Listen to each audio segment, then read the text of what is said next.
Oui, bonjour et bienvenue à cette 18e capsule, l'Évangile, dans le Nouveau Testament appelé l'Évangile de Dieu, un bref exposé.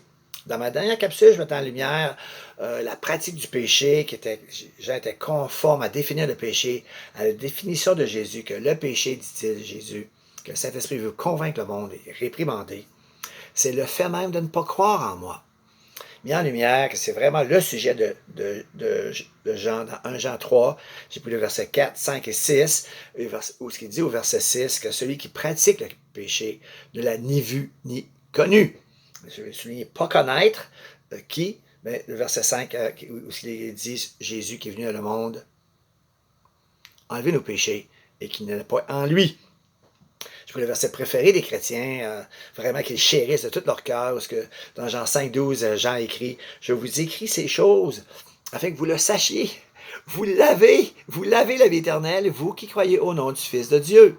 Celui qui a le Fils a la vie, lui qui n'a pas le Fils n'a pas la vie. » Donc, que Jésus a défini maintenant la vie éternelle, c'est dans Jean 17, 3, je m'excuse le lapsus de 5, 17, c'est Jean 17, 3, référence que je connais par cœur pourtant, et le verset lui-même, « Or, dit-il, la vie éternelle, c'est qu'ils te connaissent, toi le seul vrai Dieu, et celui que tu as envoyé, Jésus-Christ. » Donc, les bons versets mieux que les bons versets. Phrase de mon frère. Pour bien comprendre l'Écriture, tu dois mettre les bons versets avec les bons versets. Donc, voici. Celui qui croit, Jésus a la vie éternelle. Jésus dit, la vie éternelle, c'est de me connaître. Et celui qui m'a envoyé. Jean fait référence juste à Jésus, celui venu dans le monde pour enlever nos péchés. Si tu pratiques le péché, tu ne le connais pas. Parce que tu n'as pas cru pour avoir la vie éternelle de le connaître. Mis en lumière que oui, donc Jean parle, pour expliquer Jean 3, 4, il parle de la pratique du péché de ne pas croire Jésus-Christ. Mis en lumière avec 1 Jean 3, 23, où ce qu'il est écrit ceci, c'est ce qu'il faut comprendre, je vais dire ce qui est écrit, 1 Jean 3, 23, c'est ici son commandement, que nous croyons au nom de son Fils Jésus-Christ. C'est qu'on a stipulé un autre, le fait d'aimer comme Christ a aimé son prochain, de nous aimer les uns les autres de cette manière. Que je vais parler d'une autre capsule, parce que pratiquer le péché inclut, je ne veux rien savoir d'aimer comme Jésus. Là. Donc, mais le sujet principal, ici dans 1 Jean, parce que 1 Jean 2, 29 jusqu'à 1 Jean 3, 10, le sujet, c'est le refus de croire en Jésus-Christ, seulement. Je veux noter, regardez comment c'est écrit 1 Jean 3, 23. C'est ici son commandement. Je vais expliquer le mot ici. I-C-I. Un petit mot de 3 lettres. Et moi, je vais souvent au restaurant avec mon épouse. La Bible me dit de trouver des choses de ce monde pour plaire à ma femme et de le faire. Une des choses, c'est que nous allons au restaurant ensemble. C'est un temps merveilleux. On ne se parle pas de TV, on se parle. C'est un moment où on est juste elle et moi. Mais souvent, je n'ai pas dit quelquefois, là, souvent, j'essaie de dire Richard, ici, elle vient me chercher, on regarde, elle dit Richard, où es-tu là? Je suppose que tu n'es pas ici, là. Je suppose que tu es dans ton étude. Je dis oui. Donc, tu es ailleurs, tu n'es pas ici. Être ici, c'est ne pas être ailleurs. Puis être ailleurs, c'est ne pas être ici. Ce que Jean dit, c'est le commandement ici. Il aurait pu faire l'antonyme et tout simplement dire, il aurait dit la même vérité. Et les commandements, c'est pas à ceux qui sont ailleurs, en parlant de Moïse, etc. Toutes les différentes manières que Dieu a parlé à nos pères, remarquez comment c'est dit, les différentes manières qu'il a parlé à nos pères, mais aujourd'hui, Dieu nous parle par son Fils, il nous a parlé par son Fils. Donc, j'écoute ce que le Fils dit, Jean dit ici, je parle de ce que Dieu dit dans le Fils. Et c'est son commandement ici, on va dire pas ailleurs. Arrêtez de regarder ailleurs, regardez ici. C'est le fait même de ne pas croire au nom de son Fils Jésus-Christ. Donc, quoi? Le péché, c'est cette notion que oui, donne le premier péché de tout, il y en avait juste un. Le premier qui Adam transgressé, il y avait juste un commandement. Mange pas. Je ne peux pas transgresser ça, ce commandement-là. Là. Mais le péché, cette notion est là, de ne pas croire ce que Jésus dit, ce que Dieu dit. Et là, on peut voir la transgression de la loi. Je peux prendre le vol, exemple. Pour faire comprendre le péché et pratiquer le péché, c'est un bon exemple, mais n'est pas ce de quoi il est question. Je vole. Bon, ben, je l'ai fait une fois. Bon, mais c'est ça, j'ai péché. J'ai commis un péché, je fais un péché. Mais si je pratique le péché, je vole encore et encore et encore. Je ne chasse pas, je ne chasse jamais. Mais ce n'est pas le sujet de Jean. Le sujet de Jean, c'est le commandement. C'est ce, comme Paul va dire dans le Nouveau Testament, lorsqu'il est parmi les nations, parmi les païens, je suis sans la loi. Je suis sans la loi. Toute la loi, nous dit l'Écriture, peut être toute renfermée dans un seul. Tu aimeras ton prochain comme toi-même. Puis je suis sans cela. Je suis sans la loi. Parce que Jésus a dit, ce qui est semblable au premier, là, ce qui est semblable au deuxième, c'est le premier. Puis pas tout, incluant que le premier peut se renfermer non pas au premier, mais au deuxième. Mais je suis sans la loi. Mais je ne suis pas inique. Je ne suis pas sans loi. Je suis sous la loi de Christ. Donc ici, ce que Jean veut faire ressortir, n'est pas les commandements donnés auparavant par nos pères ou à nos pères, c'est celui donné par Dieu en Jésus-Christ. Uniquement et seulement. Je suis contre la judaïser, le verset 1 Jean 3, 4, puis faire dire des choses qui ne disent pas comme la pratique du péché, c'est la pratique de la transgression de la loi, n'est pas le sujet de Jean. Preuve, là j'ai mis en lumière, comprenant que Jean reste fidèle à Jésus, que le péché, c'est le fait de ne pas croire en lui. Voilà pourquoi tu ne le connais pas, tu ne crois pas pour avoir la vie éternelle de le connaître. Puis donc maintenant expliquer Jean 3, 4, peut-être mis à la lumière aussi du seul commandement nommé, le commandement ici, donc, dans ce contexte, avec ses paroles, celui qui pratique le péché, pratique l'iniquité, voici ce qui est correctement bien traduit, po, hamartia, po c'est faire, hamartia péché, poion c'est faire, anomia, l'iniquité, hamartia, le péché, c'est comme est, anomia, c'est faire le péché, c'est faire l'iniquité, le péché, c'est l'iniquité. Voici ce qui est correctement dit.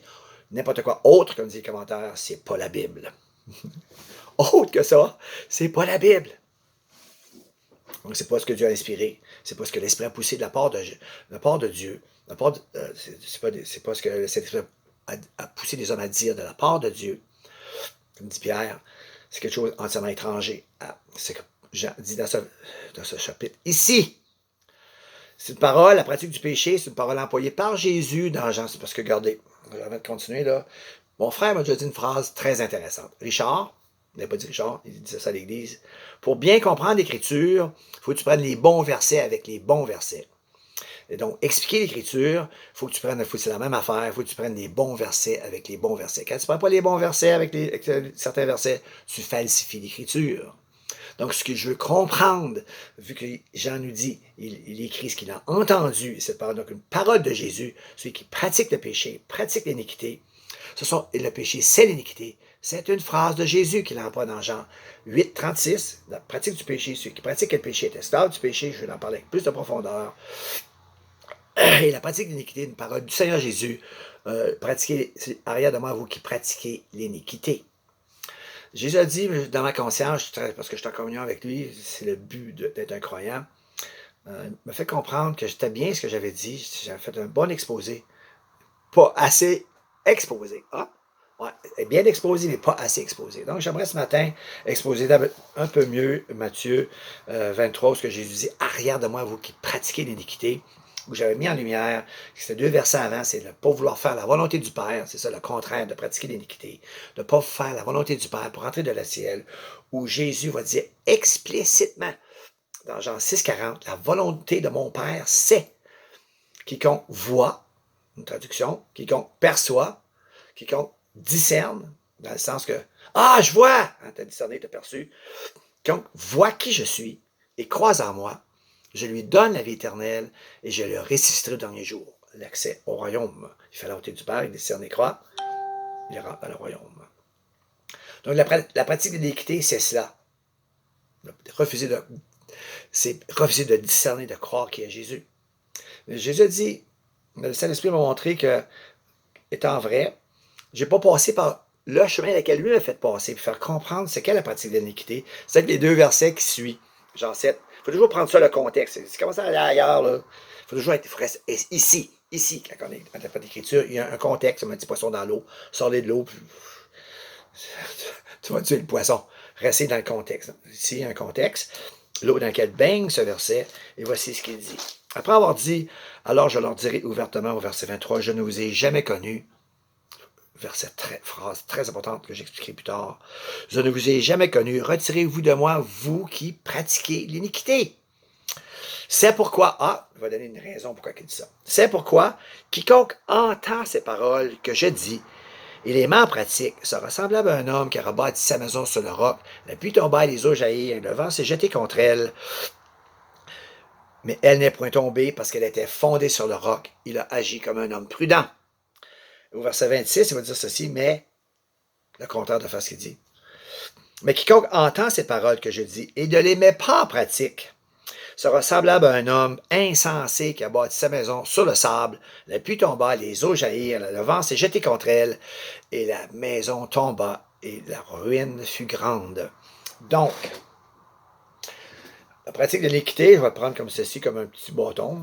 La pratique de l'équité, le contraire, c'est pas faire la volonté du Père. Et le contraire de l'iniquité, de ne pas faire la volonté du Père, c'est pas faire ce que Jésus dit. Puis le contraire de faire ce que Jésus dit, ben, c'est pas faire ce que Jésus dit. C'est tellement rudimentaire ce qu'il dit.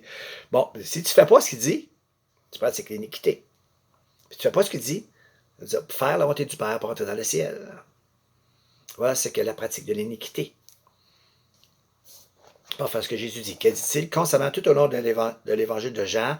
On m'a dit, puis j'ai cherché, il y avait 98 fois qu'il se sert du mot croire, j'en ai trouvé 96, et dans toutes les fois qu'il s'en sert, c'est tu crois, tu l'as, si tu crois pas, tu l'as pas. En mes mots. Donc, voilà ce que la pratique de l'iniquité. Maintenant, la pratique du péché. Le temps est écoulé, je vais donc l'exposer la prochaine fois. C'est vraiment Jean 8, 36. Le refus de faire la volonté du Père, que Jésus va définir ici avec verset 29 jusqu'à 36. Le contraire de la pratique du péché, c'est croire en lui. Soyez bénis jusqu'à la prochaine capsule. Désolé, je me suis dit que je ferai toujours un bref exposé. Je ne veux pas vous écœurer le peuple, comme on dit. Ça veut dire que, ah bon, comme moi. Quand on m'envoie une capsule, moi, là, je regarde dessus, je clique dessus, je regarde le temps. 1h32, oublie-moi. Là, j'en reçois plusieurs dans la même heure. Pas le temps d'écouter ça, moi, là. J'ai autre chose à faire dans la vie que juste passer ma journée à écouter les autres. Mais, si vous apprenez à être brève, je vais vous écouter. J'écoute ceux qui sont brèves. Donc, à la prochaine capsule, où ce que je vais expliquer Jean 8, verset 36, où ce que Jésus dit, se casser la pratique du péché et ce que c'est dans notre esclave. Expliqué par 1 Jean 3, verset 10. Soyez bénis jusqu'à la prochaine capsule.